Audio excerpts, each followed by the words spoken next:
day. Thanks to you guys for braving it. It's going to be an enjoyable talk. And before I introduce our speaker tonight, I just want to let you all know about the next forum, which for the first time will not be here at CIIS. It's going to be co-hosted by the Art Institute of San Francisco over at their lecture hall on 800 Chestnut Street, which is a short bus ride from CIIS right at Van Ness. The first half of the talk by Professor Randy Oxier from Southern Illinois University is going to be in their lecture hall, and the second half is going to be on some benches that have been created by the artist Francis Cape, who has created replicas of benches that were originally designed for use in some of the utopian communities in the 19th century in the northeastern United States. It's fitting because Randy Oxier's talk is on the beloved community, a concept that the philosopher Josiah Royce developed in his own philosophy of community. So please join us if you can in 2 weeks. That's March 14th. It'll be at 5:30, not 6:30, as is the norm. It'll be 2 hours, and it's free, open to the public. Drinks will be served, I'm told, so it should be a fun time. That said, tonight we have the former president of CIIS, former chair of the PCC program, and current professor of philosophy and religion, Robert McDermott. Robert has been a professor nearly his entire life. He's published numerous articles on the evolution of consciousness, on education, which we'll be speaking to tonight, philosophy, religion. He's also published many books, several on Aurobindo and Steiner. Most recently, he's edited a volume, American Philosophy and Rudolf Steiner, to which he contributed the introduction and 2 essays, one on C.S. Peirce and another on William James. He's going to continue this work of bringing Steiner into conversation with other major spiritual and philosophical thinkers in his next book, which he's busily working on during his sabbatical this semester, which will be called Unique, Not Alone. Robert once told me he humbly claimed not to be a philosopher, but to be a professor of philosophy. I didn't tell him at the time, but I'm going to tell him now that I totally disagree with you, Robert. You're a great professor. You helped share the wisdom of thinkers from the past with us, but you're very clearly a lover of wisdom. You inspire that love in your students and your colleagues, and I very much look forward to what you have to share with us tonight on education. You're my mentor, my friend. Please join me in welcoming Robert.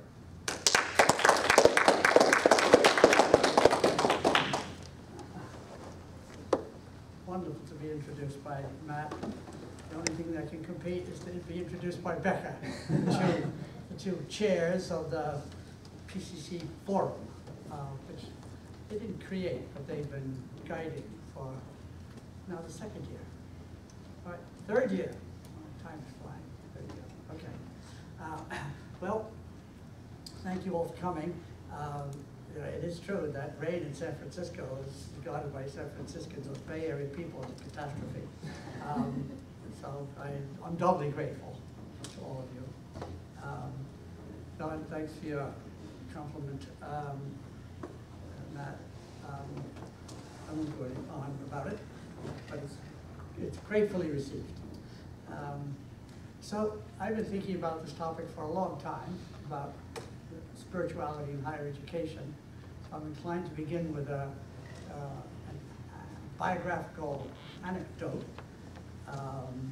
In 1990, I was a professor at Baruch College at the City University of New York. I was chair of the philosophy department, expecting to be there for the rest of my career, when I was offered the presidency of CIIS, and an old friend of mine who worked very closely with Lawrence Rockefeller. Lawrence now is the senior generation, right, with David Nelson and John Sr. Winthrop. So it was kind of remarkable. I was brought into this office where I had visited many times when I was a delivery boy in high school. Not the office exactly, but anyway, you get the idea. And so I'm meeting Mr. Rockefeller. The first question he asked me, before he asked anything else, he says, happy to meet me. And he said, this institution that you're been offered this position as president says that it has as its mission body, mind, and spirit. So I guess somebody had Googled and got the slogan, and he said, that's wonderful, I like that very much. And but do tell me, what do you mean by spirit? Which was a rather direct question that I knew I had to answer. As it turns out, there was quite a lot of money at stake. Because at the end of 3 days, he gave me in the Institute $5 million. So I do remember the answer that I gave as I went down the elevator, knowing that this is now, 30 Rock, down 56 floors, that I hope you like that answer. And the answer that I gave in the moment, without having prepared it, was that the mind is behind the body, and spirit is behind the mind. I'm not sure exactly where that came from. It wasn't something that I'd memorized. But I haven't had to abandon it as a quick formulation, that the body is behind, the mind is behind the body, and the spirit is behind the mind. So let's keep that somewhere in the air. And let's begin with Whitehead, who is a very important figure in our department. I don't know about it in our school, but in our department, certainly in philosophy, cosmology, and consciousness. And he has a wonderful book called The Aims of Education. And if you get a world-class philosopher, which Whitehead surely was, paying attention and explicitly writing carefully on education, I think we should pay attention. And I have. I've read that book several times, and I truly love it. I'm going to give you 3 passages from Whitehead, which I think are kind of opening of the night and the talk. When one considers in its length and in its breadth the importance of this question of the education of a nation's young, doesn't say how young. Dewey wrote at great length about elementary, early childhood and elementary. This book is really more about young adults, really college, I would say. But anyway, he's lamenting what's happening with the young, as he should, and lamentable for decades, if not for several centuries. The broken lives, the defeated hopes, the national failures, which result from the frivolous inertia with which it is treated, as philosophy of education, with which it is treated, all right? It is difficult to restrain within oneself a savage rage. In the conditions of modern life, the rule is absolute. The race which does not value trained intelligence is doomed. Now, if ever there was a person who was not given to savage rage, it was Whitehead. He was quintessentially calm and civil. In fact, it wouldn't be that interesting to write a biography of Whitehead because he wasn't that dramatic. Like, he was never to one extreme or another. Never, absolutely never in a rage. He did have the same kind of suffering as most people, including his son who was killed in the First World War. Other hard spots. Anyway, this is a strong passage for such a calm and Olympian figure, so elegant, so wise. I take it quite seriously. Now here's the opening paragraph in the book, The Aims of Education. This is often quoted. Culture is activity of thought and receptiveness to beauty and humane feeling. Such scraps of information have nothing to do with it. A merely well-informed person is the most useless bore on God's earth. What we should aim at producing is men and women who possess both culture and expert knowledge in some special direction. Their knowledge will give them the ground to start from, and their culture will lead them as deep as philosophy and as high as art. It's so right in here. So elegant and sensible and balanced and integral, all good things. All right, then he gives us something brief about the ideal of culture. What education has to impart is an intimate sense for the power of ideas. You see, Whitehead, whenever you start getting used to Whitehead, the scientist, the philosopher of science, etc., all of a sudden it turns out Whitehead's always a Whitehead, a Platonist, always a Platonist. The power of ideas, right? Modes of thought and adventures of ideas, one of his most important books. For the beauty of ideas and for the structure of ideas, together with the particular body of knowledge which has peculiar reference to the life of the being possessing it. So he wants to figure out what are the great, true love, truth, beauty, and justice. He said these ideas are adventures that Whitehead is able to intuit and recommend. So for philosophy of education, I can't recommend Whitehead too much. But our task tonight is not just, I shouldn't say just, is not specifically philosophy of education, but the question of spirituality in education, which is a much more controversial topic. You can read Whitehead and just say, yes, yes, yes, of course. But I mean, who do you read for spirituality of education? And whoever it is, I'm guessing, some of us would have to say, yes, but see, there's a problem here, there's a problem there. Can we get agreement? Can we, et cetera, et cetera. So right away, as soon as we say spirituality, we're into thickness, because it's not clear who's in charge. It's not clear what the term really means. It's not clear to some people whether there is such a thing. So we're talking about education and our culture. You have to make a case, as this institution has had to make a case for a very long time, really since it was started. Okay, so I want to read, those of you who don't know this, let me introduce this idea of the 7 institute ideals. Not many institutions of higher education have explicit ideals published on the website, big, very clear. CIIS, it comes up. Faculty, administration, student, location, whatever, 7 institute ideals. Click on and there they are. And they're not usual at all. They're very unusual for an institution, an accredited institution, primarily a graduate school, but also we have Bachelor of Arts completion, but a graduate school that has as its 2nd institute ideal, the institute is committed to the study and practice of multiple spiritual traditions and to their expression and embodiment throughout all areas and activities of the institute community. All areas of the institute community. It's quite a good statement. I remember when it was sort of thrashed out that there were 64 people in a big room putting Post-its on the wall with phrases and arguments and etc. And these 7 survived. This is about 20 years ago. But they've survived now, I think, without, there's one revision that I can tell you about later. Okay, so the institution has had quite a complex history. You know, it started out with about 50 students, all students of the same person, the founder, Haridas Chaudhuri. And then there were subsequent presidents, each one with bringing about a certain kind of change. But really it's crucial that the founder was an Indian, already interesting, 1968, in the middle of the summer of love in San Francisco, where other things were happening.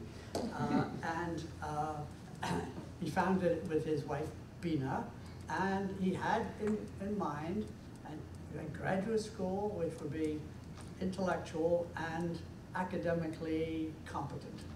A school that would be accredited and that would produce professional people.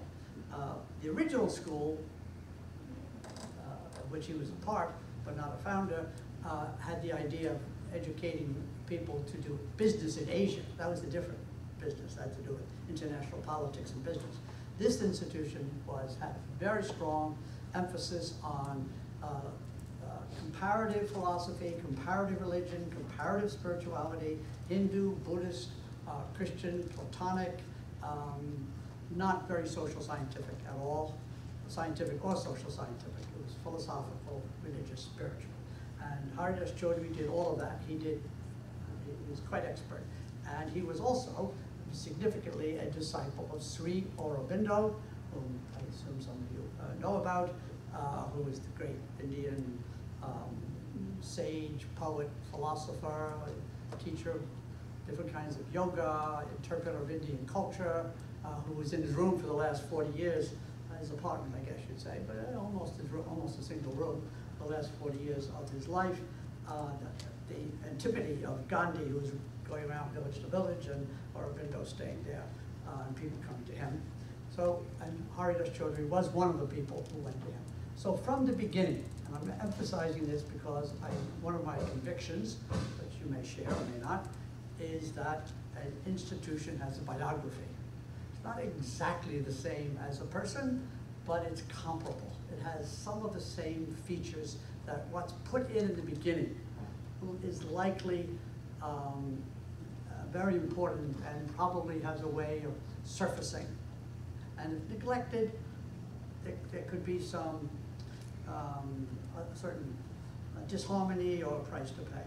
So creation of this institution, creation is really the right word. He went to the Attorney General of the state of California and started a new institution with himself as president, with his wife Bina as vice president, and this vision or mission of a graduate school that would be multi-spiritual, multi-religious, multi-philosophical.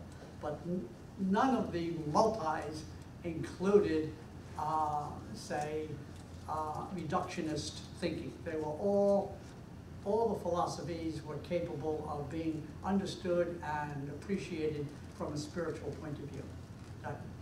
So, and in addition to which, there were no religious components that were orthodox or particularly institutional. So it wasn't trying to teach, say, Hinduism or Christianity as institutional traditions. It was almost entirely a matter of teaching the high road, the high text, the ideals. All right, very much like Houston Smith's book. And yeah, everybody is approaching the top of the mountain and smiling. So that's in our tradition. Then tragically, Haridas Chaudhuri died at his desk in 1975 at age 65. 63? Don't trust me, 63, 65, I'm getting confused. But in 1975, I know that. And then the school really suffered for the next several years and didn't have somebody saying, this is the mission. Then that went on until 1983, when they appointed John Broomfield, who did articulate the mission, and he was an anthropologist and social scientist. And at that time, I would say the original mission, which had to do with the yogas, really had two parts to it. The yogas, knowledge, action, love, meditation, or contemplation, the yogas of the Bhagavad Gita, which were crucial to Haridas Chaudhuri and Sri Aurobindo. And the other one was East and West, the spiritual, philosophical traditions of East and West. You could say of the West, it really meant Platonism, and East, it really meant some kind of Vedanta, some kind of philosophical, spiritual tradition. In 1983, the school was accredited and was beginning to grow. There were maybe, you should know this, I'm thinking 150 students.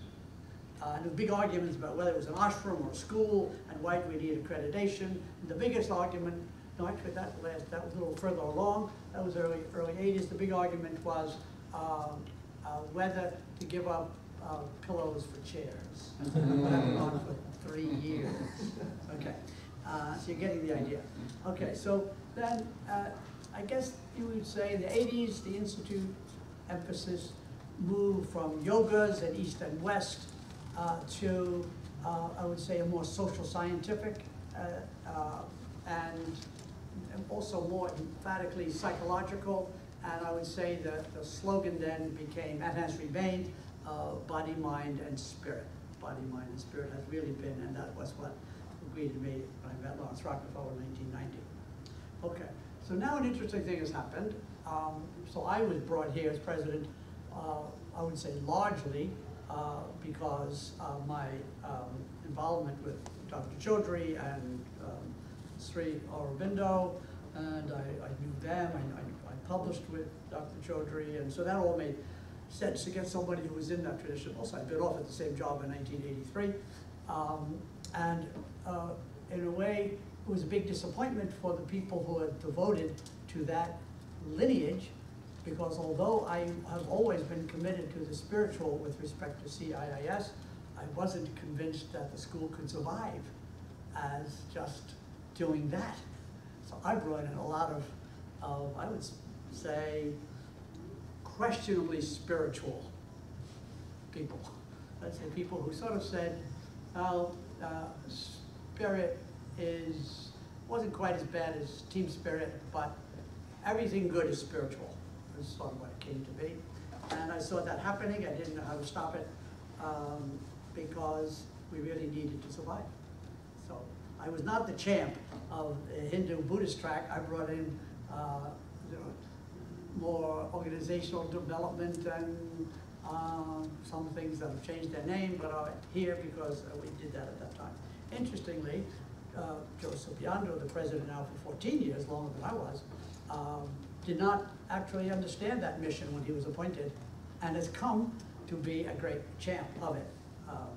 So, I mean, that was good luck, because you appoint a person you don't know, really. Just like Bina Chaudhry didn't know that when I came, I was not going to put all my Lawrence Rockefeller money into Hinduism and Buddhism.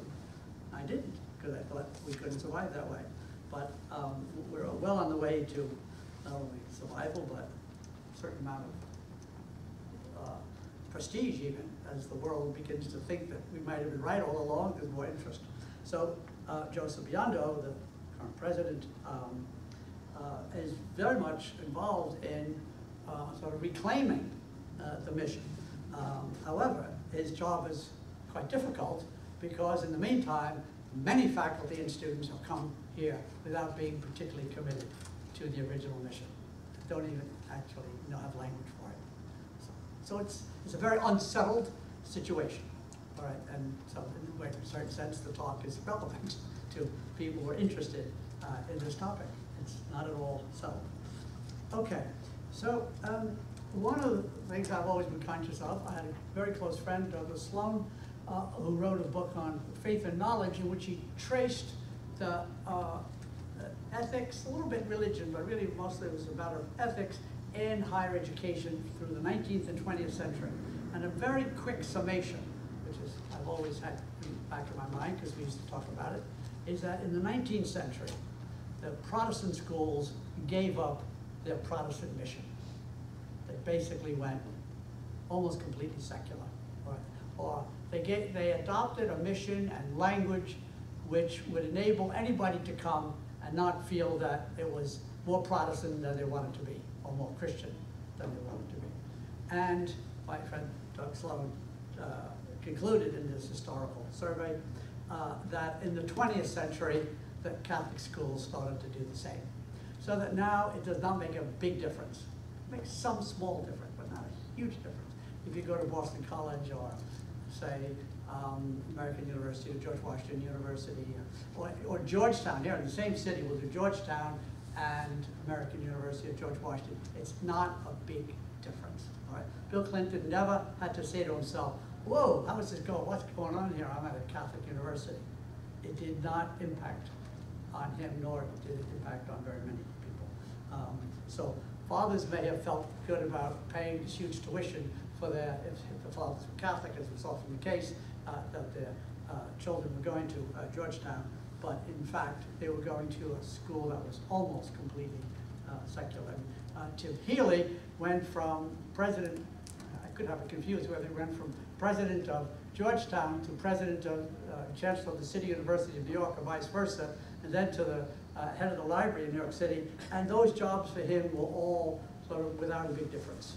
They were basically running institutions that cared about values, but were not identifiably, not related to religious tradition. Okay, so it's very hard to keep that kind of tradition without being kind of tight about it. and rigid and dogmatic, and being the kind of institution that we in this school and probably in those schools make fun of. So we can name those schools. In fact, Joseph Biondo and I met on a lost accreditation visit to a Catholic school that was vigorously and I would say dogmatically and unpleasantly devoted to its Catholic mission. And he and I suffered this accreditation visit, and we really disliked that school intensely because there's this constant pounding of what it is. And in a weird way, as they themselves knew too well, something like that might be needed if you want to guarantee your mission. Because if you don't guarantee it, it will slide away. So our mission here has been always a little bit sliding, unless it takes a huge effort to get it back, which is possible and difficult, which is one of the points of the talk. Okay, so how did it happen that, in a certain sense, spirituality, which is what we're talking about tonight, became the term and rather than religions? In the 19th and 20th century, the argument wasn't about institutions in relation to religion.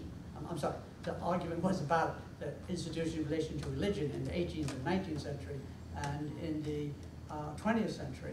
But in the last, 20 years, I don't have a date, the term is not institutions in relation to religion, since that battle is kind of won, all right? The religions are not in charge, but in some schools, especially ours, there's a continuing commitment to spirituality. So what does that mean?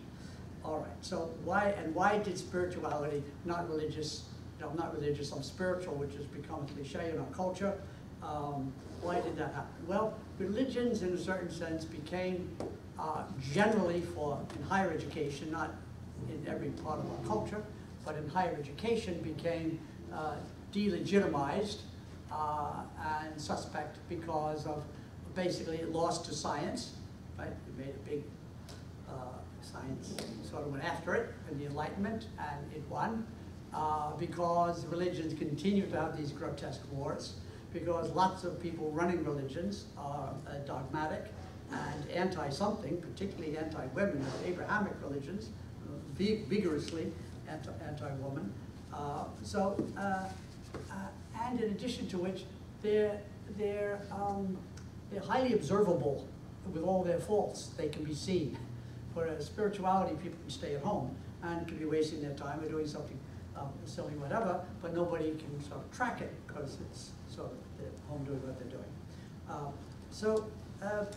I would like to suggest, I think probably unpopularly, is that, like it or not, I'm inclined to say, that spirituality and religion are really a loop, and that spiritual or mystical or what William James tracks in the varieties of religious experience is an absolutely necessary ingredient in a religious tradition, that the religious tradition builds up from that, but then also prepares the ground for it. There's a beautiful passage in the third chapter of Henri Bergson's wonderful book, The Two Sources of Morality and Religion. So two sources. He has two sources for ethics, two sources for religion, and the two sources are the dynamic, the mystical, the prophetic, the spiritual, and the institutional, historical, visual, visible, etc.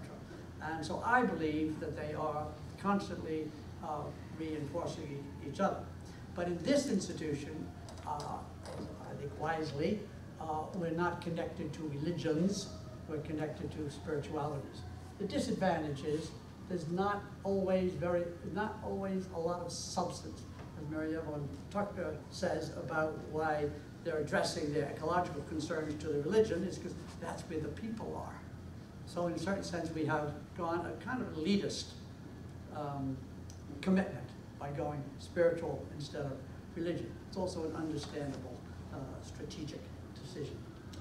Okay, so let me now suggest that the way I would propose thinking about spirituality is to call up the yogas of the Bhagavad Gita: knowledge, action, love, and meditation or contemplation or some kind of spiritual, basically that the author of the Bhagavad Gita borrowed from Patanjali's Yoga Sutras, right? It's 8 steps, right?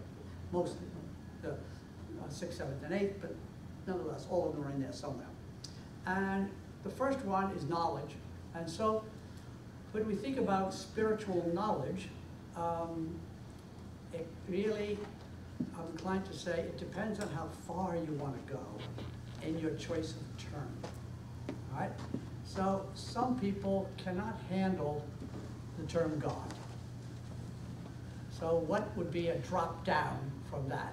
A drop down from that would be something like divine, or a drop down from that would be spirit. All right, you've gone from theism to something that's much more universally acceptable. A drop down from spirit might be sacred. We've gone from a noun, several nouns, to an adjective. Well, you're much safer with an adjective than a noun. A noun has an ontological claim. There is a God. There is the divine. Well, divine's an adjective. There is spirit. There is spirit. Whereas sacred, sacred something or other. So it's less of a commitment. You also drop down a little further, the ways to go. There's also, let's say, depth. So Jung's psychology is deep. And lots of, though I think deep ecology is actually shallow ecology, that's another story.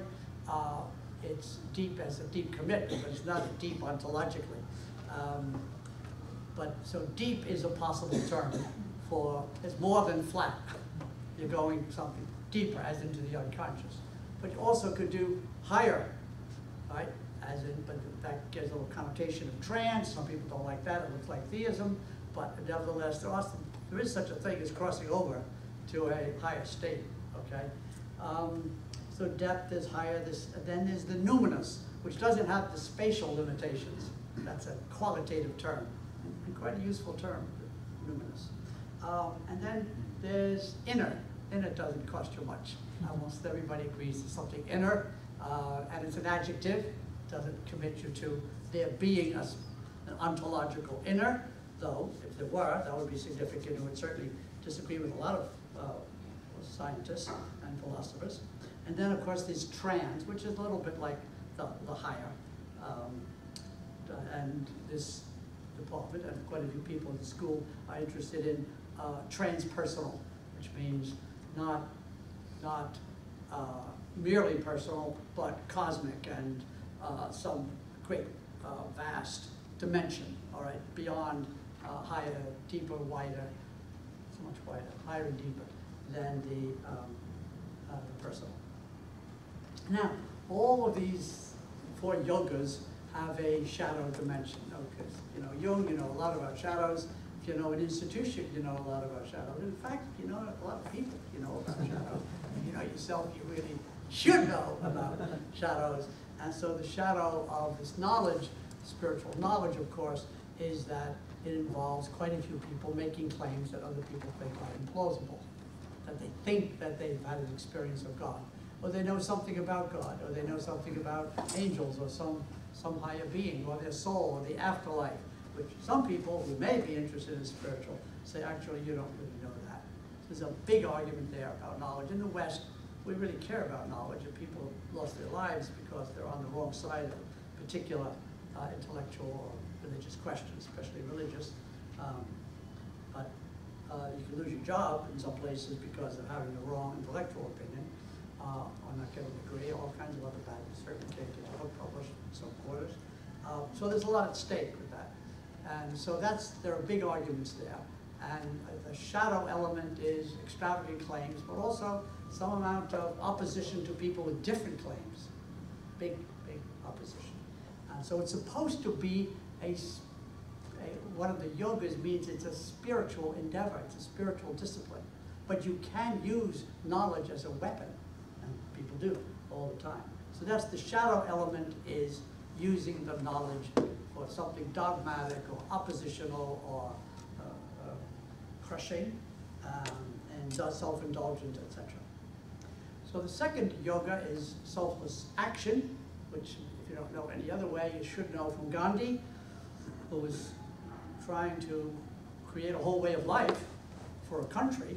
not just for himself, but for a country, based on the second yoga of the Bhagavad Gita, which is acting without attachment to the fruits of the action, just doing what we should do because it's right, not because it'll have a certain result that you want. Okay, so this is, I think, a very exciting ideal, and being personal about it. As president, I was trying to follow Gandhi's selfless action, but there's no way to know what a person's motive is. So if somebody was disagreeing with me, or I was doing something that they thought was really foolish or whatever, that I was trying to do as selfless action didn't help at all. First of all, you can't go around saying, I'm doing Gandhi. If it doesn't look like it, nobody's going to believe it. And even if they believed it, it doesn't mean that it was a good idea, or that the decision was right, or that the result was good. So it's a hard action to do to get accepted publicly. And Gandhi was mostly misunderstood and opposed, including by his own colleagues, particularly Nehru, who was brilliant and elegant and internationally sophisticated and gorgeous, not beside the point, because everywhere he went, he was always the most sort of respected, admired person in the room, and Gandhi, who was kind of tiny and funny looking and didn't have good teeth and didn't wear shoes and was talking these funny ideals that people couldn't follow. A lot of people think that Gandhi got the credit for getting British out of India. Maybe that's true. What we do know is that he practiced karma yoga for the last 40 years of his life. And so if it is a good ideal, he's the person to look to. On the other hand, the shadow element is that you can fool yourself that everything you're doing is selfless. But in fact, you've got all kinds of motives, some noble, some not so noble. And also, you're supposed to not pay attention to the consequences. You're supposed to do it because it's right. Well, you can't figure out what's right without consequences. So in a certain way, it turns in on itself. It's a fascinating subject that I'd be happy to talk about if you get interested in it.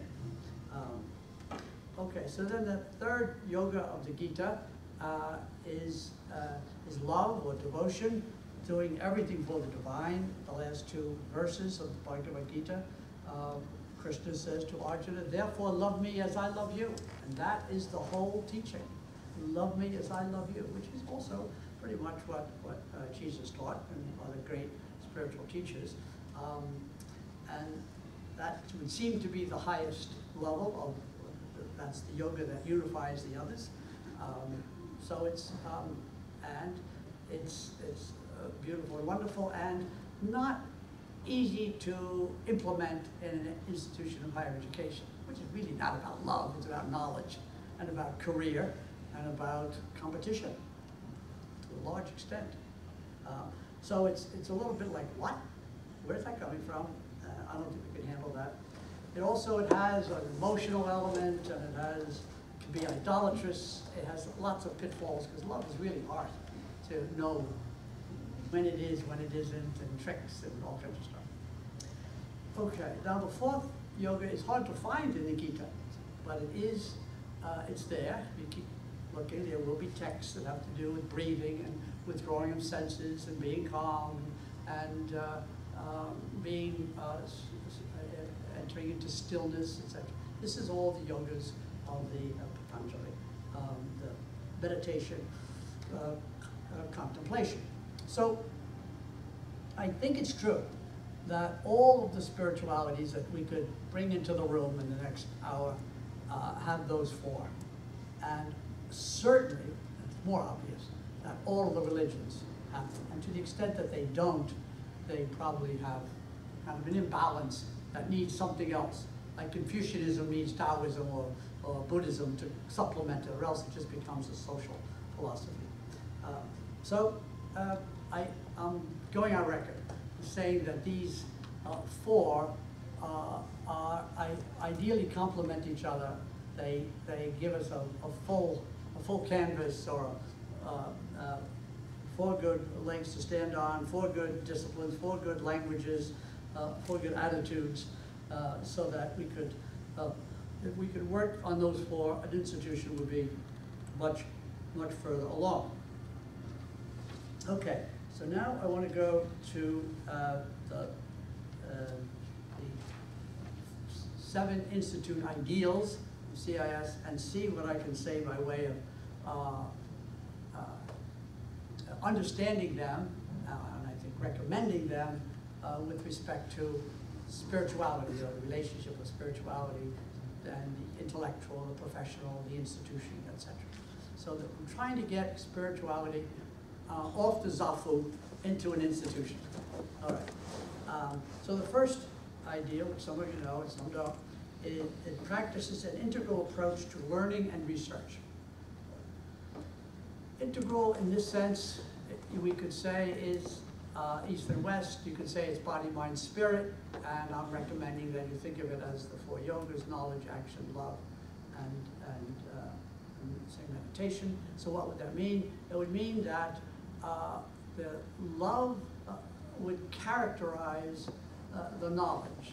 So knowledge would be not merely for idle curiosity or for your career, but somehow to serve the world. And I'm constantly amazed, impressed, delighted that students who we interview to be students in our program say, I want to change the world. So they're not just focusing on this career or that career, and maybe they are, but also in there is this idea that my learning and my research has to serve the world. So that's quite a good ideal and very unusual for a graduate school. Okay, the second one we talked about, affirm spirituality. I'll read it.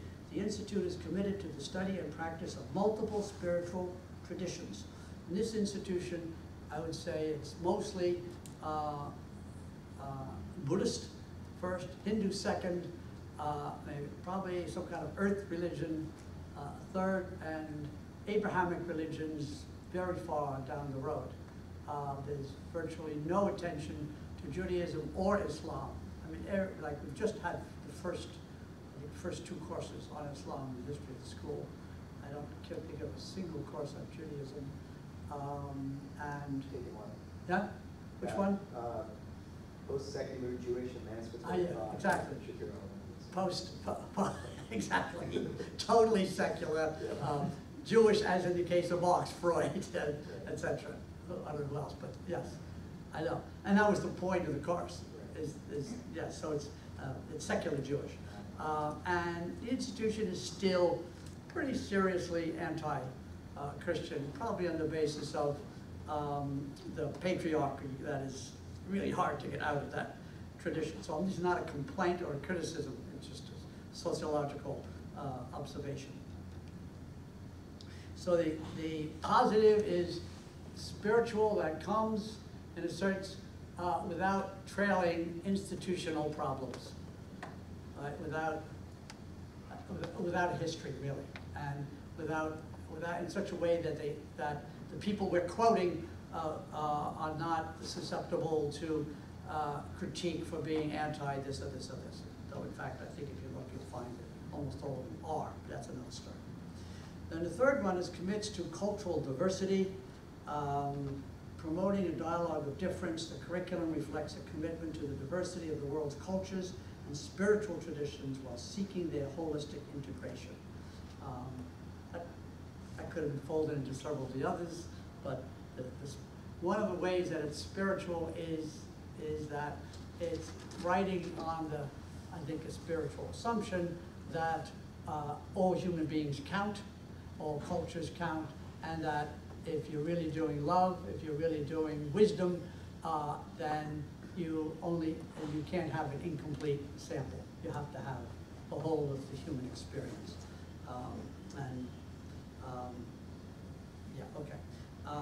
Then it fosters multiple ways of learning and teaching. This is quite vigorous. I think in our school that is a lot of body work.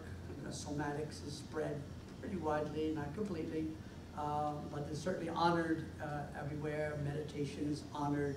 The arts, I think, are not very honored. We have a couple of master's programs that have art, but a lot of them have no art at all.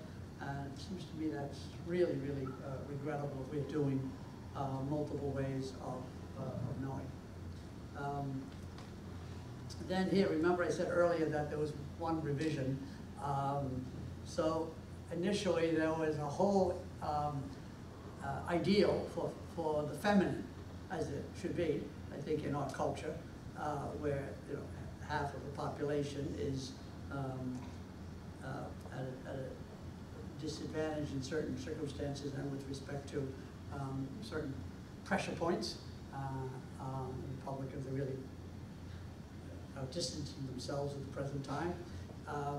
And then, but there was no ecology in it. So that, oh, we've got to get ecology in. So another group of people, this is now more recently, probably in the last 10 years or so, so they went, and as I understand it, I wasn't there, but as I heard the story, they went and looked at what could they displace, and everybody said nothing, and then what could they combine it with.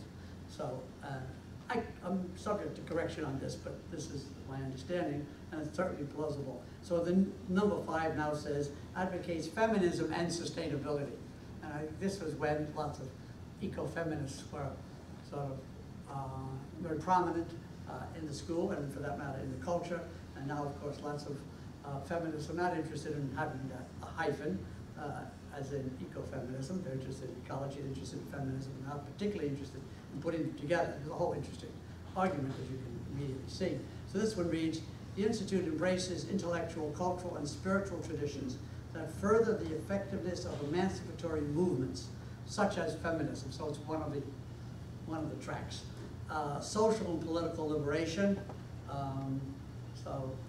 That's women's spirituality plus anthropology, cultural self-expression, and ecological activism.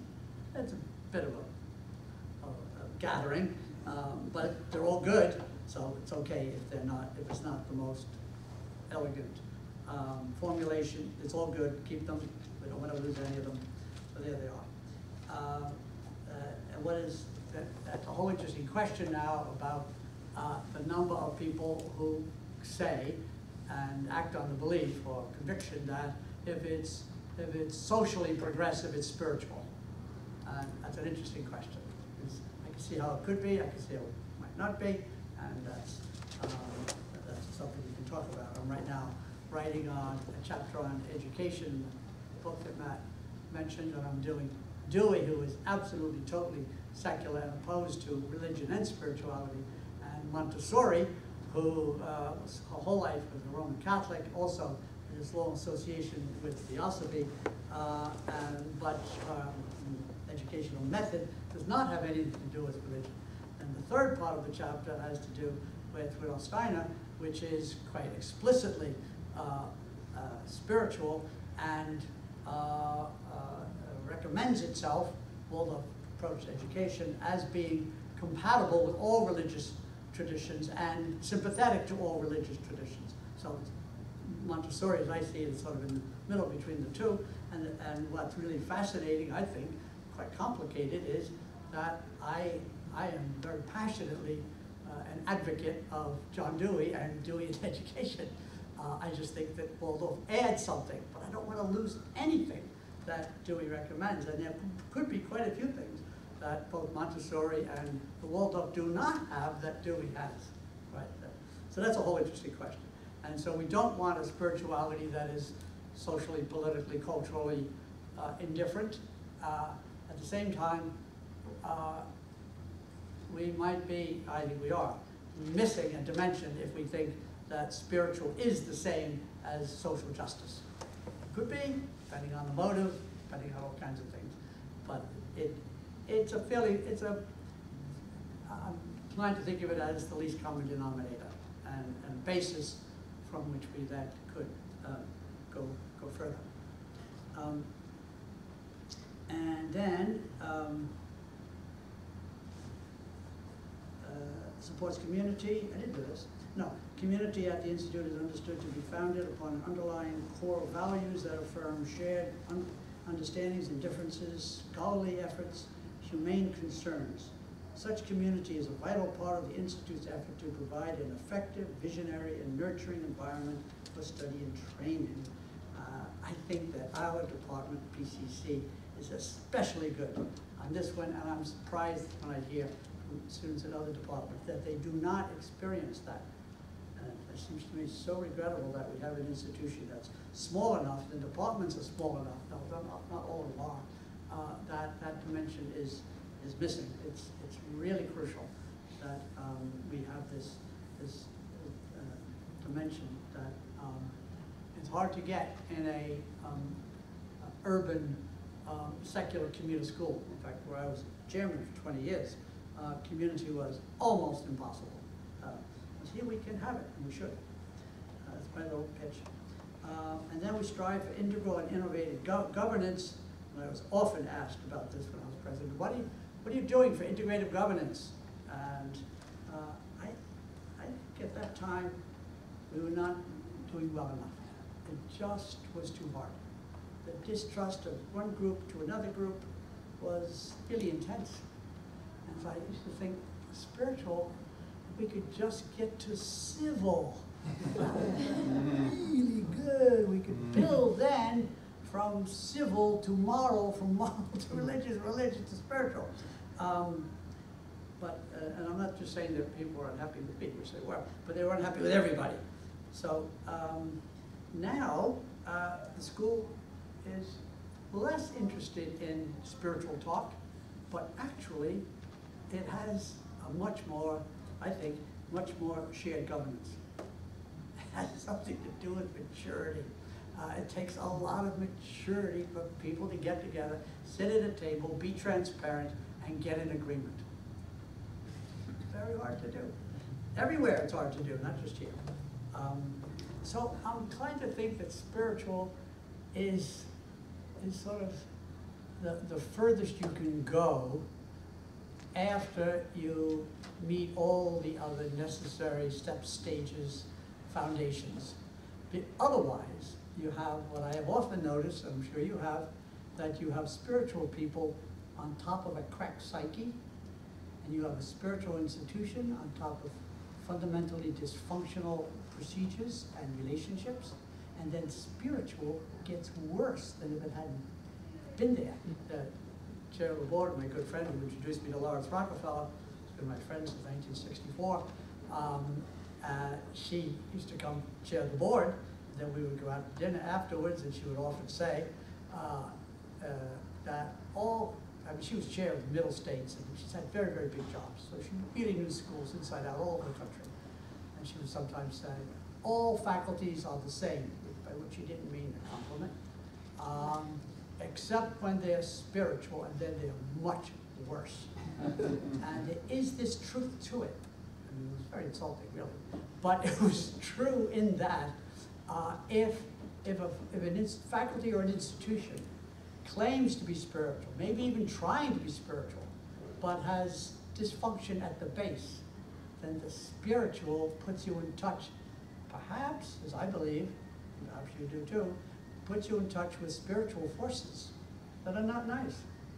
And instead of having a kind of a clear socio-political situation, such as I do for 20 years at City University of New York, right, where everybody knew where we were, it was about power, right? Maybe prestige, but that's also power. Instead of having that, where some people get out of bounds, then we had language for that and procedures and all kinds of things. Instead of having that, you have a kind of craziness where you don't know where you are, what's happening, what's going on, what are we trying to do here? When fundamental rights and opportunities are blocked by aspirations.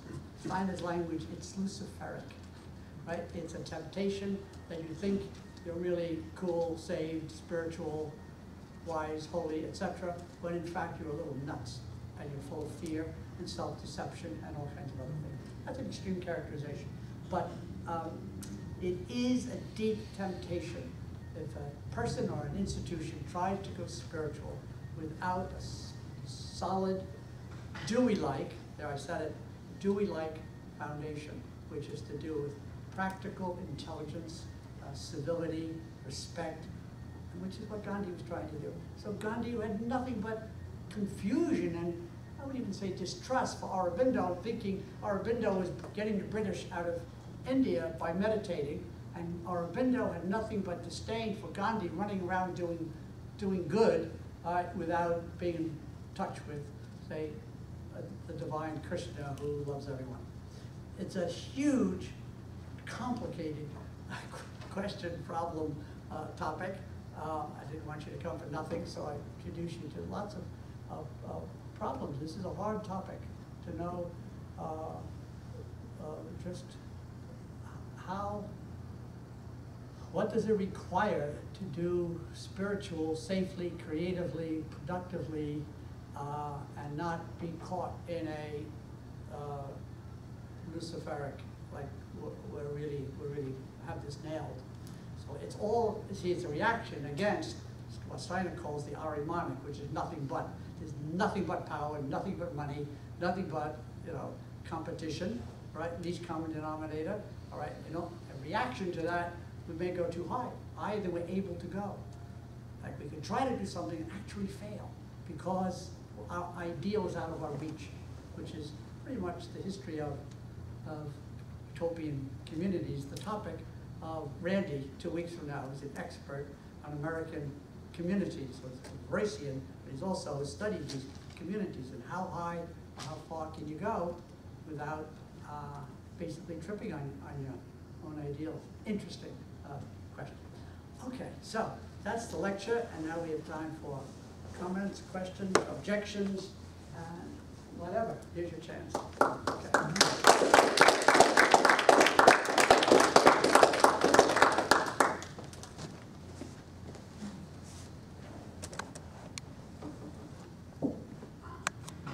Yes, So please, Robert, Kat. just to kind of piggyback off of what you just finished saying, part of where that's leading me, just thinking about everything from households to workplaces to any kind of structure, is that a recommendation might be for a group of people who might have some spiritual ideals to So really. what kind of people who have spiritual ideals? A group of people. Group, yeah. Any group, yeah. Good, good. I'm just wondering. Part of the recommendation might be to work on developing something as basic as trust or, understanding of the different ways people go about doing things before really trying to reach farther. That's part of what I hear you saying, is that maybe This is what you I'm saying. consciously don't reach for that at the Right.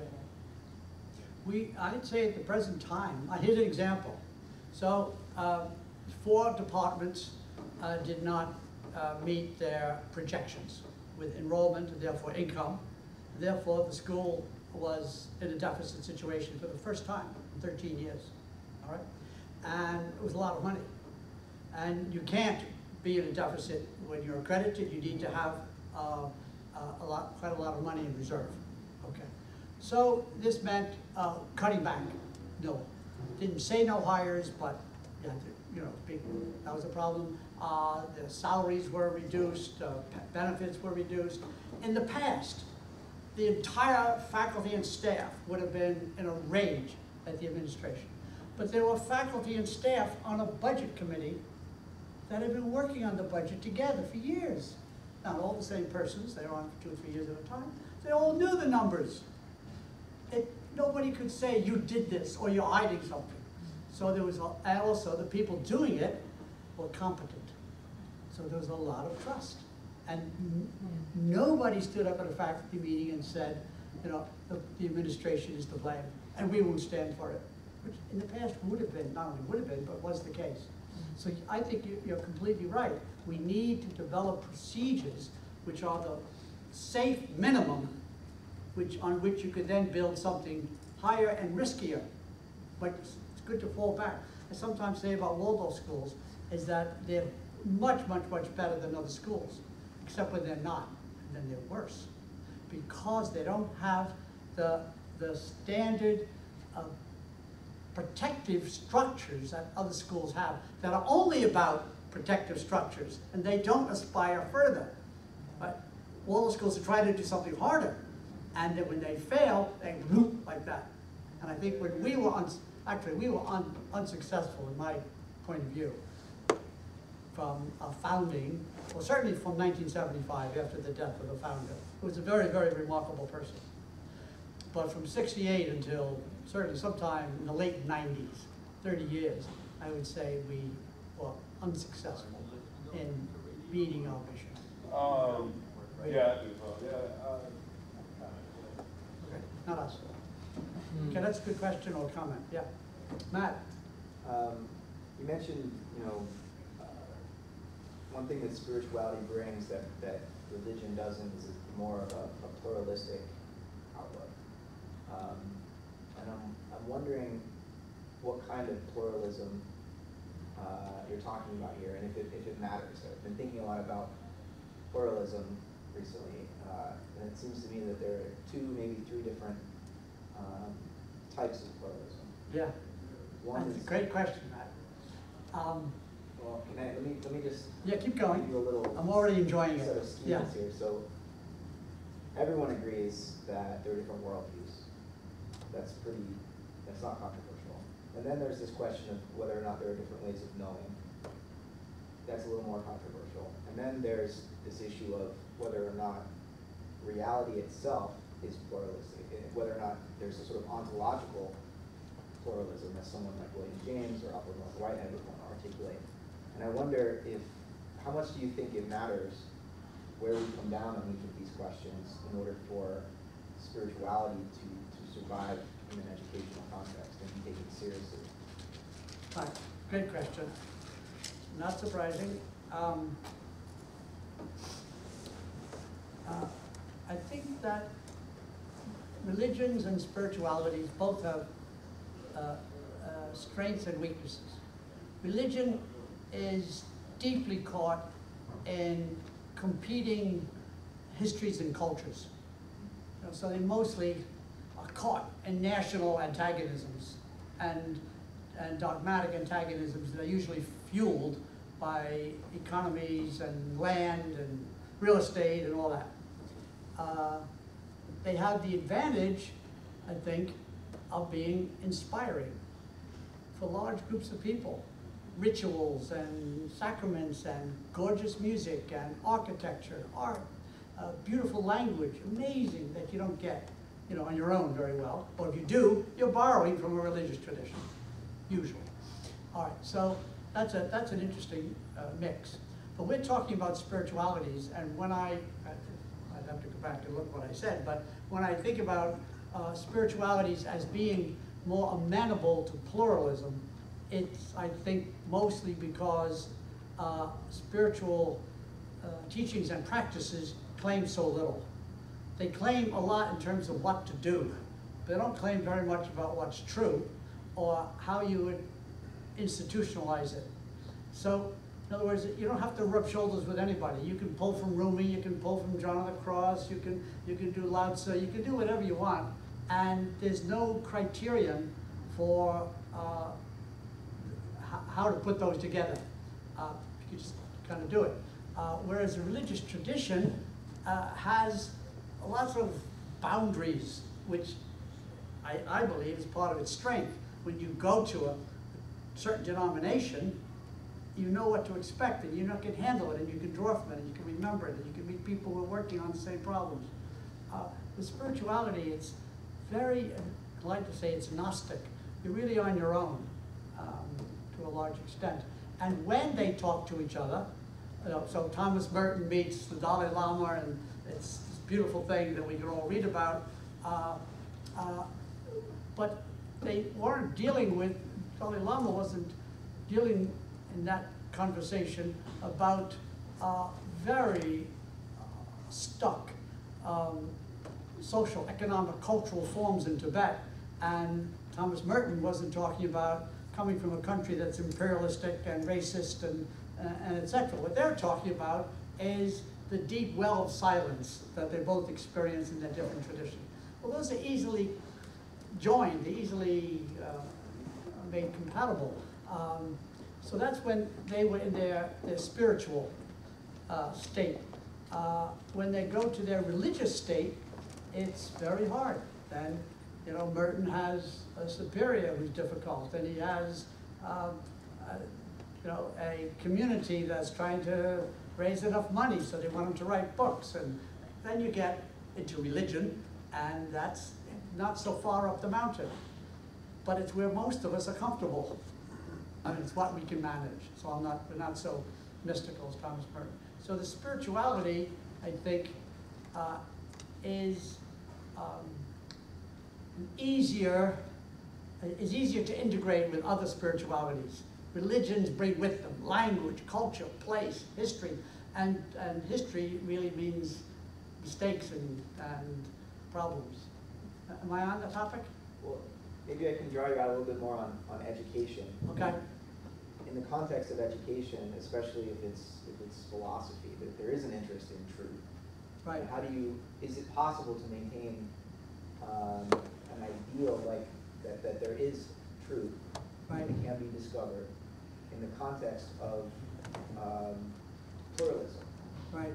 Whether it's different ways of knowing, or that we're talking about a pluriverse, like James called it, or Whitehead's understanding of an open universe that's still in process, and whatever the truth is today, maybe it'll change tomorrow, but still there's truth, right? So is it possible to pursue truth Yeah. pluralistically, and what would that look like? I think that,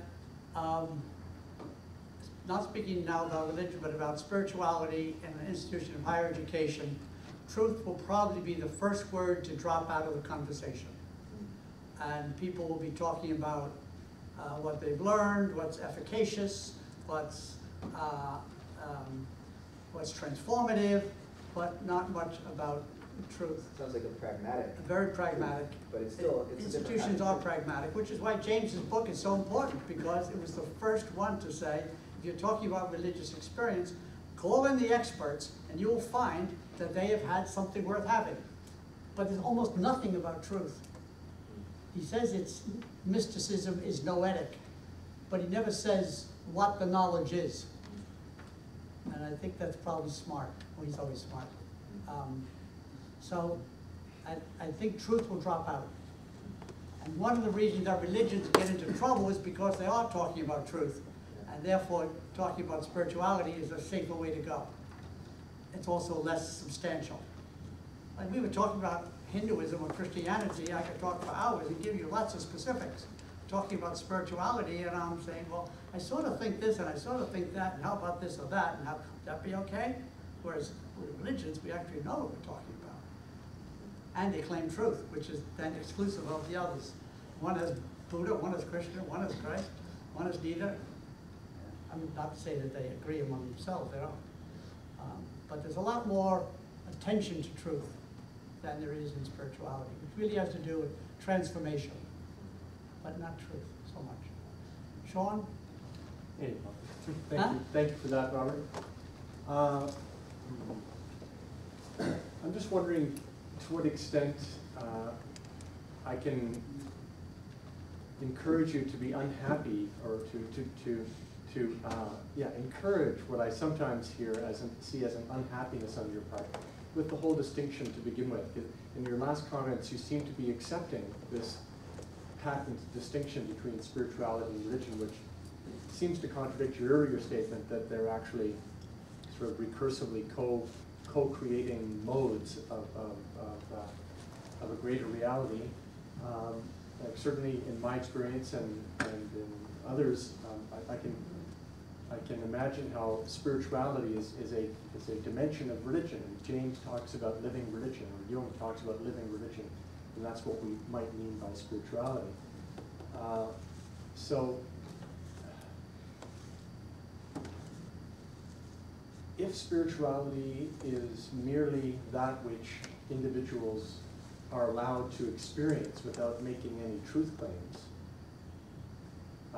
isn't that merely what we have in this country, in a modern secular culture, where there's been this agreement to split institutional religion and the public sphere, right? So if you want to participate in the public sphere, whether it's politics, of course, it doesn't work anymore country's politics, but there's supposed to be a split between your public face and your private religious / spiritual engagement, right? So that's the situation we have in this country ideologically. There's supposed to be this split. So there's politics, public education on the one hand, then there's private religion or private spirituality on the other. Are we not just duplicating that assumption that there is a split between the public sphere, which is inherently secular, and the religious sphere, which is inherently personal? You see what I'm saying? And I want to. This seems to be the I might see assumption. what you're saying. I'm not certain. I'm saying several things. They're sort of related, but I'm sorry it's not all that coherent. One is just challenging the assumption of this distinction. To me, it seems to be almost an empty distinction and not very interesting one. To assume that religion is what it seems to be when people say, I'm spiritual but not religious. Well, Okay, let me just work with that. Okay. Okay. So I did say early on, and I'm happy to repeat because I believe it, that, as you said, religion and spirituality are recursive. Right? One of my favorite texts, the one from Bergson, where he says the mystic pours hot, right, into religion, and what the mystic pours cools, and they cut it up and chop it and make it manageable, and that then becomes the basis for the next mystic, the next prophet, etc. I take that as true. Okay, so how are they? What I'm saying that they are distinct, but they are not separate. They are recursive. Okay. Now, if this institution suddenly had say a president or a vice president or the two of them together then said, you know, we're going to give up the spirituality and team up with religions, it would be untrue to our mission and people would be enraged. Why? Because they want to have an affinity with practices that are transformative, not with an institution or historical tradition that makes truth claims.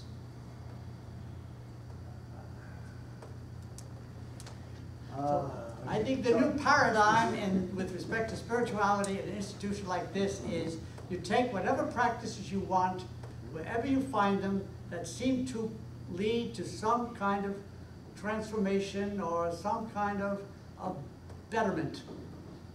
that begs the question, transformation to what? Betterment in what The sense? transformation of you become less inclined toward fear, hatred, and delusion. Less inclined toward fear, hatred, and delusion because of your meditation practice or whatever else. And the conviction in our subculture is that wouldn't happen if you went to Grace Cathedral, which I do. Right, yeah. Seems like incoherent assumptions to me. I agree with you that that's the assumption. Okay. I'll leave it there. We'll carry it on. Okay, a female voice, good, and then Jahan, please. Another female voice, I should say. I'm glad you started with Gandhi and you talked a little about the tension and the different positioning of Gandhi, Aurobindo, and you threw Nehru in there.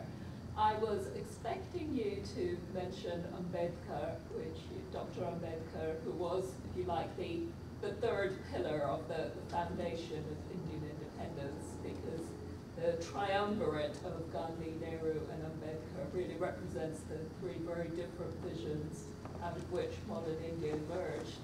And I bring Ambedkar up because he authored the Constitution of India, and his entire vision and life work was framed around caste annihilation, which directly challenged in many ways both Nehru, the aristocrat, and Gandhi, the romantic who believed that love could overcome caste, but was actually in his life very opposed to real tangible redistribution of caste privilege and the resources associated with it. And I've been thinking about that in connection with spirituality and education, especially in higher education, around the conversations happening now about adjunct labor and the precarity of leading an academic life or even pursuing education in a time when there is distinctly a caste system, certainly in US higher education. And caste system is used increasingly in the language around adjunct labor and the casualization of academic labor. So I'm curious about whether caste annihilation and economic justice came up in the discussion around the 7 founding principles of CIIS, and also how or whether you see a place for caste annihilation when we discuss spirituality in education. How do we even pursue spirituality in education in a time of such economic precarity? A great question. I didn't mention Ambedkar, and I often don't think about him, but I could because I know about him. He was deeply influenced by John Dewey at Columbia and brought Dewey's deep egalitarian democratic passion to India, and therefore spent his, as a former untouchable, spent his career opposing untouchability. And you know, Gandhi both was against caste and not quite, you know, I'm sure you know that story as well or better than I do. He was certainly against untouchability. And he and Ambedkar had this terrible relationship. I think quite regrettable. But getting to the point of the question, since what I did so far is just background, as I said several times, I think, I remain really inclined to say devoted, but certainly positive about the entire project of John Dewey. He's a secular, in my view, he's a secular saint, opposed to every kind of oppression wherever he found it, and worked his entire 70-year career in favor of justice. So he didn't follow Gandhi because he didn't have to. He was his own sort of wonderful champion of justice. So it's not surprising that Ambedkar, as a student of Dewey, would take all of those ideals to India. With respect to adjunct labor in America, it's not just adjuncts, it's all kinds of labor in America. The business of America is business and money. And it's fiercely, ferociously capitalistic. And it's not devoted to education. Education is a servant of the academic order, of the economic order. As Dewey understood, I think very deeply. And Dewey was right there on the, with the unions and the International Ladies Garment Workers Union. He founded the founder and first president of the Association of University Professors. And every kind of cause, many of which were unpopular. So for me, the social justice is absolutely the core, compared to which religion should be judged whether it's helpful or negative. And then spirituality on top of that. So for me, spirituality is a kind of a luxury. It's an elite position. It happens to be mine. So that's kind of awkward, except that I hope that I will not embrace or advocate anything spiritual that is not positive with respect to what Dewey and Ambedkar would agree with. So I do have a sort of a hierarchy, it's like a Maslow kind of thing, but social justice is the core. But I happen, for whatever karmic reason, to be involved with spiritual teachers who I think generally are not as good at social justice as Ambedkar and Gandhi. So they themselves didn't get along. They both were great on social justice in different ways, as I'm sure you know. So the situation with adjuncts is a terrible situation, and is entirely the result of universities being a subset of American economy. And I don't have a lot of hope for its resolution. Thank Are you. you an adjunct somewhere? I'm not. I have many friends who are Yeah. in that terrible position. Yes. I've been involved in many conversations. Yes. I was chair of a department for 20 years, and we hired adjuncts who stayed sometimes 6, 8, 10 years, and usually left. But I did not too long ago, had a note from someone I hired 30 years ago who said he's just retiring as an adjunct. Very hard way of life. And being a professor has both hard parts and luxurious parts. Being an adjunct is mostly all hard parts. And we have underpaid adjuncts in this institution. Disgracefully underpaid. Salaries are not high. The full-time salaries are not high, but the adjuncts are really, really bad. But people do it because they have something else. Some of them have other income, some of them whatever else, and they do it because they really enjoy it. That's okay. But there are lots who don't enjoy it and try to make a living. It's a very big, not very nice topic. Yeah. Thank you for answering so honestly. Yeah. This institution is also in our economy. We also have salaries. We also have a mortgage. You know. Yeah. You can't squeeze anywhere that it doesn't sort of leak somewhere else. So it's actually quite a hard job. Yeah. Yes, Yeah. Johan. Yeah, I've been trying to figure out how to phrase the A question. little louder for me. Yes, trying to figure out how to phrase the question. In terms of, let's say, social justice, you know, I've learned or heard, or in my experience, the best way to change the system is by changing its paradigm. You know, and I came to this school A to... little louder and slower, Johan. Yeah. We've been through this together. Totally. The best way to change the system, you know, is to change its paradigm. By changing its context or its visual ways, the way it takes in the world, it changes its orientation. And I came to this school to deepen my knowledge in an emerging paradigm, whether it be evolutionary or panpsychic, something that unites, say, the world in science and spirit. And I see this school stand as a beacon for that in our culture. There's not a lot of institutions that hold that worldview. I mean, that's why I'm here for that perspective. So if we could say that perspective is a meme, I want to know how we can spread that around, make it more contagious. So the school doesn't is here just to knowledge, to teach individuals that are here, but works as a higher, just something like a beacon or a structure to spread that in a more direct way than just people graduating and going out with that worldview. I think the way to spread anything is to make it attractive. And if we are unjust in our internal dealings, it's not attractive. It's hypocritical. So we have to get the house of this much truth, the Gandhi's thing, be the change you want to see. It is true, you have to have it together. I think we're pretty together now, to be honest. Now, why are we not more attractive? I think we are becoming very attractive, and we will then be more carefully scrutinized. And if we have built-in injustices, and we don't have injustice, for example, in male-female salaries. Almost certain of that, because there are women on every single one of those committees that know all the salaries. I'd be very surprised if that were not the case. We have a woman vice president, for one. A woman, African-American woman in charge of personnel. So it's not likely to be an area of our injustice, but we can have other areas, all right? And so if we can claim to be solving problems that are too difficult for other institutions to solve, we become attractive.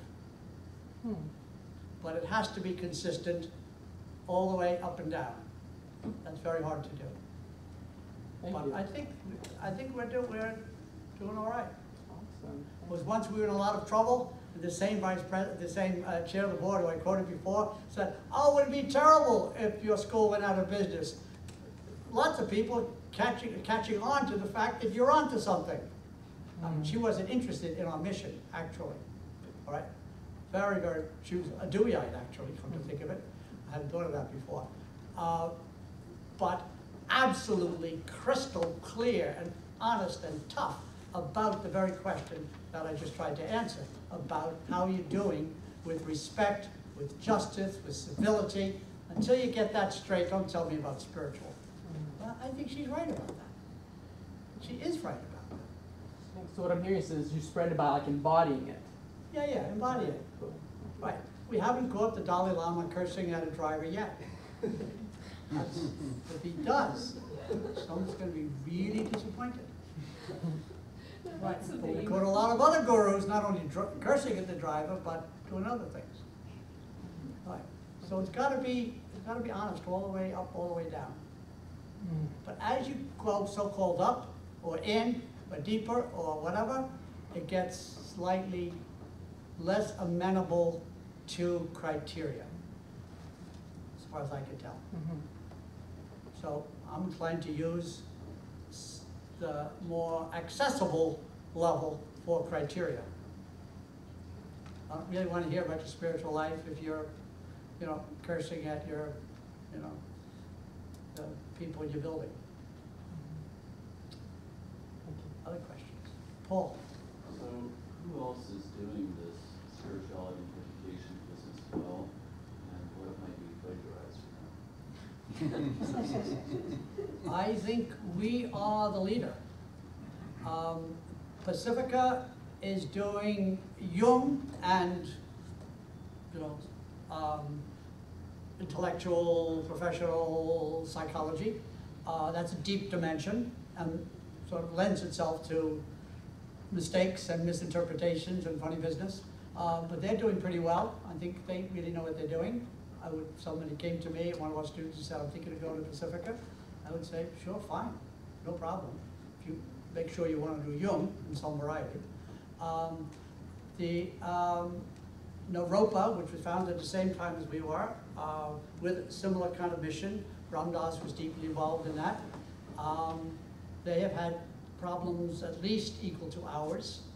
They may be running a little behind us, actually, in terms of our evolution. I just had an email about that 2 days ago. Somebody was saying, I was talking to the president of Naropa, and he was seeing how you guys are doing or whatever else. And he said, well, I said privately, but I'll say here, we have solved certain problems because Lawrence Rockefeller gave us $13 million over a period of 9 years, without which, you know, we'd still be typing, or some of it, you know, whatever. We wouldn't have salaries, we wouldn't have this building, we wouldn't have a lot of things that we have. We own this building, by the way. So then Saybrook doesn't really have a explicitly spiritual. It has some transpersonal. I'm not sure that it's fully resolved, but they've now, if I'm not mistaken, they now have a new owner. And ITP, former ITP, now Sophia, has gone through a huge, complicated situation with the president's been forced to leave, and a lot of fired, a lot of faculty fired, mission maybe changed with the change of the name, etc. And John F. Kennedy was known for consciousness, but isn't. So we're out there, and there's nothing like us on the East Coast at all. But we're quite distinctive. What we're doing is very hard and I think kind of impressive and important. Yeah, David? Yes. Yeah. I'd like to thank you for holding the vision for so long, and working so hard to manifest it.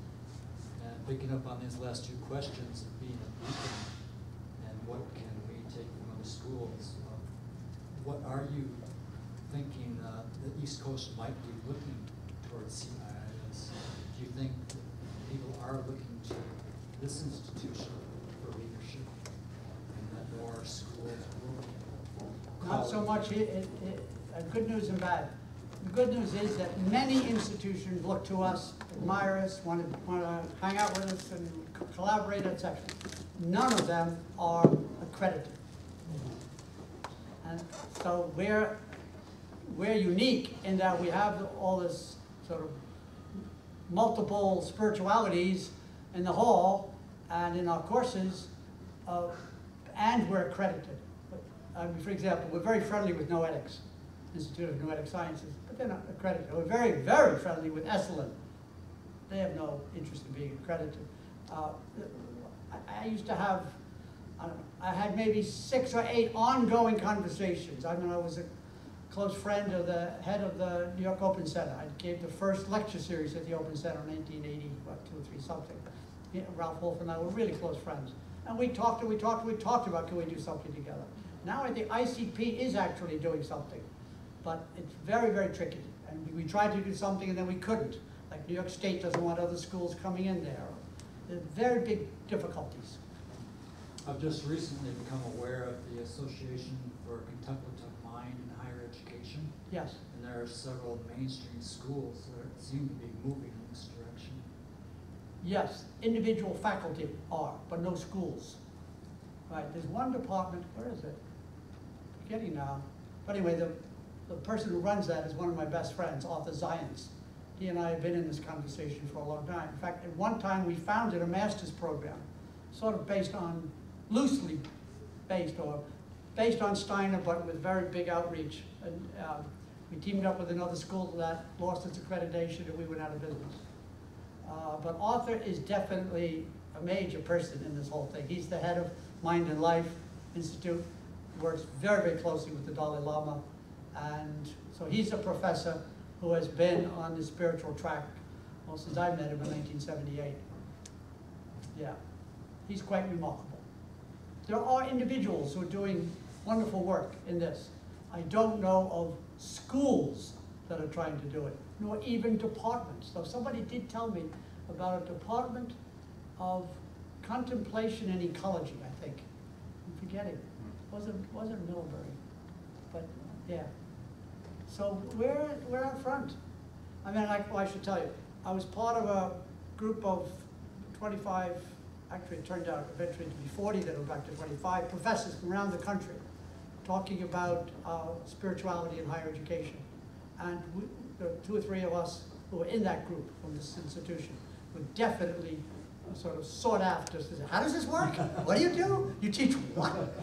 So yeah, it was. For how long have you been doing this? Yeah, right.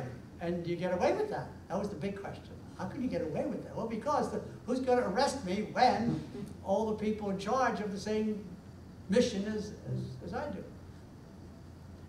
And in terms of being keeper of the flame or whatever, nobody does that alone. You can't do it alone. It's huge. You need a critical mass of people, and we have that. Yeah. Good question. So, Kate. Yes, I wanted to share actually another arena where spirituality is being added to the educational process, but people are very fearful of the resistance, and that's in medical schools. And actually Georgetown Medical School is one of the leaders in trying to bring in spiritual activities for their medical students, but Yeah. they have primarily been doing it as, Monday night off campus at the professor's home. But there was a lot of discussion at an integrative medicine education conference a couple of years ago at Georgetown about the deficiencies of medical school graduates, and identifying that a lot of people think that the deficiency comes down to they lose their spirit. They enter medical school with this deep desire to help people, and it's beaten out of them. And so they're looking around for how do we keep that in the students throughout their medical education, and exploring ways to do that. They need help, because a lot of the people teaching in medical education are themselves not sure what to be doing. Yeah, so in this group of, mostly when we met, we've been meeting for 4 years, mostly it was 16 people. 6 of them were doctors, right? One taught medicine and writing at Columbia Presbyterian. One was Rachel Naomi Remen, who is well known for a coffee table, what is it? Coffee? I read the book, Coffee Table Wisdom. But anyway, she's an expert on spirituality and medicine. My good friend P.J. Miller, who was head of palliative care at UCSF, is now the head of the San Francisco Zen Hospice. So that, yeah, then, let's see, I couldn't do all the names just for a second, but there were 6 of them, all talking, how do we it's too late to change the doctors, how do we change the medical schools? Very big, yeah. And John Kabat-Zinn is especially helpful because he's medically savvy, and he's not asking any, this goes back to the question, if you do something like John Kabat-Zinn, it's paradigm light, right? It's Vipassana. You meditate, but you don't have to believe in Buddha, you don't have to believe in the soul, you don't have to believe in, you don't have to believe anything. All right, so we can get that in the hall if it has no intellectual conviction. Right. To me, that's a big difference between religion and spirituality. Right. I'm not against it, I'm for it. But it is what it is and not something else. Right. But yeah, medical. And it's also happening in business. You know, our president is being introduced to various people on Twitter, which is now, 70 yards away, about, business and contemplation and meditation, the bottom line, and etc. Yeah. All right. And, we want to be honest about what it is and what it isn't.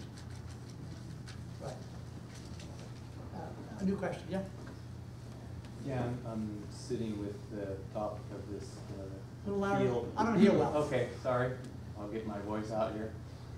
I'm sitting with the feel of the contention between this holding, spirituality in the context of higher education and the accreditation on the other side, and also aware of the reality that the CIIS program lost its accreditation to the APA a few years back, right? Right. And wondering to what extent this contention played into that Right. decision. And at the same time, just how firm is our accreditation for the rest of the school? Right, great, two good questions. Last part I can answer really confidently. Our accreditation, which has to do with the whole institution, is absolutely firm. Last team that came in, now, I guess 3 years ago, stood at this podium and said to anybody who was in the room, including me, you basically don't have any big problems. You have the same kind of problems that everybody has. How do you get more money? How do you get better students? How do you keep faculty from getting tired or whatever else? They're totally normal problems.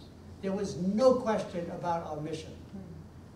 Not only that, I believe in the history of our relationship with WASC, there was never a question about our mission. The critique, which was severe, was that we were not doing a good job realizing our mission.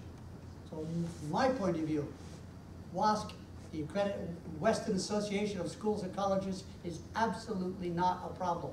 They are in favor of a pluralism of missions. And WASC, furthermore, is actually us. People from schools make up WASC. There's not some permanent, it's not like the Supreme Court. They go in and out from various schools. It's us. It's not some hierarchy that we should fear. We should work with them. If they find something wrong, we should believe them. Represented by the body. Huh? It's represented by the body. Absolutely. As my conviction and my experience. And quite a lot of experience. Okay. The other question having to do with CIIS is a very complicated question. First of all, it's not a matter of accreditation. It's a matter of psychology approval. Approval by the American Psychological Association, which allegedly does have a very strong reductionist bias. I believe we were not going to hold accreditation for long. If we ever got it, we would very soon do something that would annoy somebody that would cost us. I could be wrong about that. Half the psychology department thinks I'm wrong. Not that they're talking about me, but I just happen to know what they think. And the other agree that we shouldn't have gone for it, and we shouldn't have it. We should do what we believe in and not be trying to play with those people. Trying to put a square peg in a circular hole, right? Sorry? A circular peg in a square hole. Not that bad, not that bad. It's a matter of just going a little bit beyond their tolerance. All right? Here's the bad news. The quality of our students went dramatically up when we received APA accreditation. So that's a price if you want to give it up. And people say, wait a minute, we want better students. Well, we do.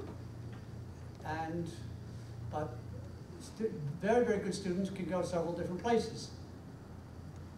So it's a very complex subject. I have an opinion which may not be right. All right. But I remember when I was president, I went to the psychology department and I said, I'm trusting you to decide. I believe you're going to water down everything that we care about in order to conform to their criteria. And half the people agreed, half disagreed. And one person came up to me afterwards and said, guess what, we already did it. So, I don't know who to believe on that, but there are faculty there who really care about spirituality and the mission, and there are others who care about what's called professional psychology, which happens to be the name of the department. So there are a lot of places to settle on that question. I'm being, sort of outspoken, but I'm granting that I could be wrong, and that it's a hard thing to do. So, they have my support, but I'm not surprised that it hit a bump. And maybe there were other reasons, but I believe they would always find other reasons. I could be wrong about that. But that's As the way if it is. they're looking for other reasons. They're looking for other reasons, and if you don't have them, they'll find them anyway. Oh, With there my is that position, bias. I'm not all that cynical, but on this American Psychological, I'm thinking, would the American Philosophical Association, which I know a whole lot better than I know the American Psychological, because I'm trained in philosophy, all right, would they approve of what we do? Absolutely not. Where's our course on Hume, or on somebody else that they care about? A.J. Ayer, Bertrand Russell, logical positivism. Where are the courses that I had to take in graduate school? We don't have any. Why? Because I hated them then, I hate them now. Right. Consistency. They're not good for people. Right. They're good for getting into law school, but they're not good for people, in my opinion. That's an opinion. Other questions?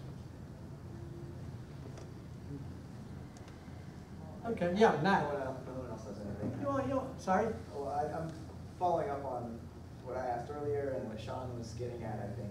It has to do with truth. I don't know that I actually answered Sean's question, but keep going, so maybe you'll ask in a way that I can answer. Well, I think what he was kind of saying, correct me if I'm wrong, Sean, but it seems like you were saying that taking the idea that spirituality can make truth claims away is kind of like it's spirituality without teeth, and it can't actually step into the public realm where we have so many problems unless truth is on the table. And in the context of pluralism, truth it takes on a different feel, has a different connotation than the idea that there's just one truth and there's one way of knowing it. In the context of spiritual pluralism, I think you can still talk about truth, but it becomes a pragmatic sort of truth. It's about the fruits of it rather than some correct designation of something in the world or whatever. But it seems to me that there are certain ontological implications that come with taking spiritual pluralism seriously. I'm saying if you affirm spiritual pluralism, I believe that truth drops out.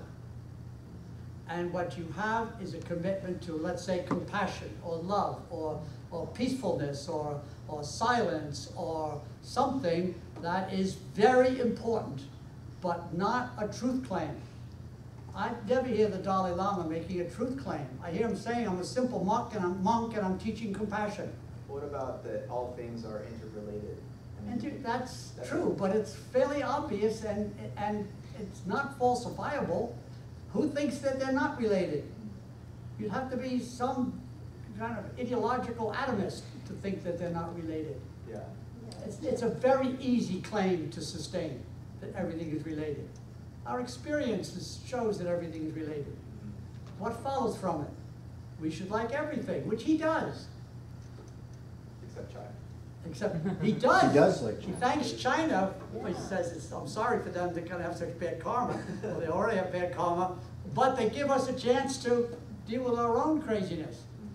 That's a statement I would never make. I'm not the Dalai Lama. I believe he actually says is positive towards China. He's positive toward everything.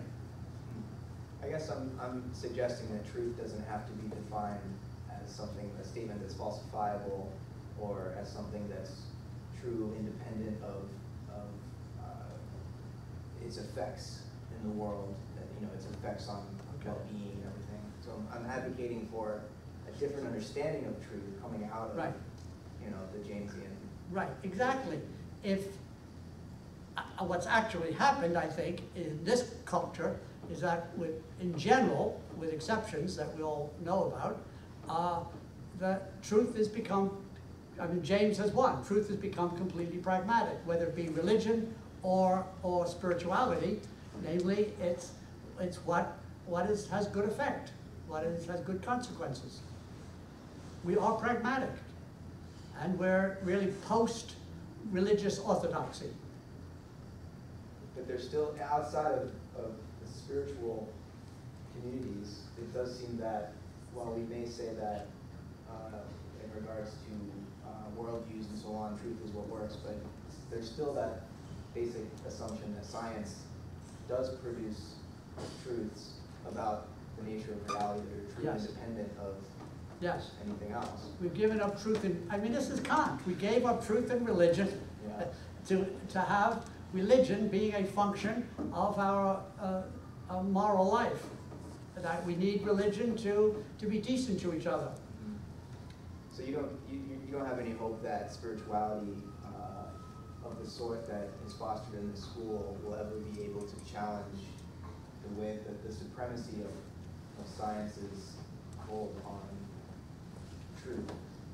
I don't see any way to topple science in the near future with a handful of people. I mean, we have, in other words, I think that the best, I mean, if science were anti-ecological, I mean, they might have a false worldview, but they are on record as being at the forefront of the critique of our destructive behavior. So, therefore, I think they're not going to be toppled. If they were ecologically on the wrong side, they could maybe be toppled. But what we in this department critique science for is very, very subtle. Yeah. And it's not where the action is. We don't critique science, we critique Right. scientism, right? Okay. Yeah. And we Because critique- we're not anti-science. Right. No, we're not anti-science, that's true, but we are against quite a few prominent scientists who speak for the scientific community. Or for the religious and philosophical community, for that matter. Yeah. Like Hawking making pronouncements Yeah, about yeah. the nature of God, for instance. Exactly, yes, of course I agree with that, yeah. It seems to me that a lot of scientists are aware of the ecological crisis and think we need to do something about it, but they're not so good about the solutions. You know, like Bill Nye is a great example. Really famous science educator. He speaks out about climate change and mass extinction all the time, but he also thinks that the main reason we need to foster science education is to make the American economy more competitive and to continue to grow our GDP. You know, so it's like there's a disconnect between what's going on and how to solve it. Matt, some of us know that you're in a position to make a very subtle, well-aimed critique, but I think in the culture is not going to be so subtle or well-aimed to be able to show where the scientific or scientistic culture has overstepped and is being, as undermining ecological concerns.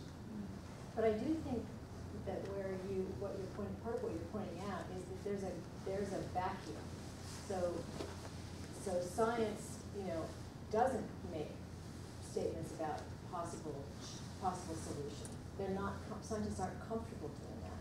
So even the scientists no matter which part the scientists are on, whether they're on the side of, making destructive statements or whether they're on the side of fighting against destructive actions, they still aren't going to come up with solutions. And that, to me, is where we can come in. That's our pragmatic place in the situation, is because we can speak to those solutions and we can speak using multiple languages. So we can speak using the scientific language. We can also speak using, philosophical language or spiritual language or other types of language, multiple languages, and ultimately, then we're allied with a huge portion of the scientific community, because a huge portion, of people out in the scientific community are seeing destruction. They're studying it. They're documenting it. They've got everything to say about what's happening, you know, and why it's happening, but they don't, but they need somebody to come in and bring the solutions, you know? This conversation has certain merits, but it has the disadvantage of talking about an enormous, a wide-ranging group of thinking persons. Yes, that's true. Science is like religion. It runs from the most enlightened to the most, you know, unthinking, ideological flatland. So I think we have to, you know, if we're going to pursue this, which isn't the topic, but if we were to pursue it, we'd have to get individual names. This is what this person says. This is what's wrong. Like Sean rightly pointed to, Hawking is a very clear, obvious example of somebody's out of his depth when he's making religious pronouncements. And there are quite a few like that. But I don't want to say that science or science or most scientists or whatever are like that. I think it just requires too much clarification and distinctions. One more question from somebody who hasn't asked a question. Or not? Okay. Can I ask one more? Yeah, I mean, it was You also, just- it you was just more, spoke that. So what, Jahan? it was still on that topic, and I know Okay. we strayed away from that, but it does seem that we are making a truth claim that spirit exists or consciousness Right. exists, and that is in contradiction to the scientific culture. Yes. You know, and that needs to be overdone. That's again Yes. just wanted to point that out, that there are assumptions in our mission Right. that are contrary to the rest, and there are truth statements there, Yes. and they could be synthesized with that culture. You know, this one being true doesn't mean that one's false, but they do have to come together, and we are creating that integration. And you I just wanted to rightly point that out. chose one of the terms that I identified as a noun.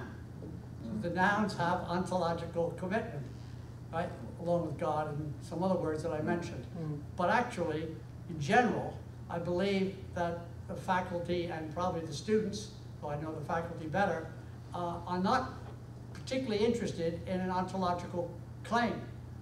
That they're much more interested in transformation or journey or interior than they are in an ontological reality of spirit, I think. I could be wrong, but that's how I read it. They're interested in transformation, not affirmation of a particular ontological